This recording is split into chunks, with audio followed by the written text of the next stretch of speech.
আসসালামু আলাইকুম ওয়া রাহমাতুল্লাহ। আলমগীর স্মার্ট কোচিং এর পক্ষ থেকে সকলকে জানাই সুস্বাগতম। সুপ্রিয় ভিউয়ার্স, এইচএসসি পরীক্ষা 2026 কৃষি শিক্ষা প্রথম পত্র তৃতীয় অধ্যায় সৃজনশীল অনুধাবনমূলক প্রশ্ন নিয়ে আজকে আলোচনা করব। 1. বীজ ফসলের জমি নিরাপদ দূরত্বে রাখা হয় কেন? 2. বীজ শোধন করা হয় কেন? ব্যাখ্যা করো। 3. ভালো বীজের বৈশিষ্ট্য ব্যাখ্যা করো। 4. ভালো বীজ উৎপাদনে রুগিং কেন গুরুত্বপূর্ণ? 5. পাটের রিবন রেটিং কেন করা হয়? 6. ডাল জাতীয় ফসলের অণুজীব সার কেন উপকারী? ব্যাখ্যা করো। 7. অণুজীব সার পরিবেশ বান্ধব কেন? 8. রাইজোবিয়াম কেন অণুজীব সার? ব্যাখ্যা করো। 9. পাটের রিবন রেটিং একটি পরিবেশ বান্ধব পদ্ধতি, ব্যাখ্যা করো। 10.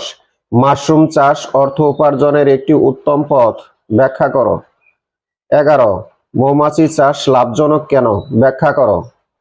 12. মৌচাকে রানী মৌমাছি কেন গুরুত্বপূর্ণ? ব্যাখ্যা করো। 13. মধু সর্বরোগের মহৌষধ, ব্যাখ্যা করো। 14. কৃত্রিম প্রজননের সুবিধাগুলো ব্যাখ্যা করো। সুপ্রিয় ভিউয়ার্স, বাংলাদেশে যে কয়টি শিক্ষা বোর্ড রয়েছে এই কয়টি প্রশ্ন থেকে 100% কমন পড়বে ইনশাল্লাহ।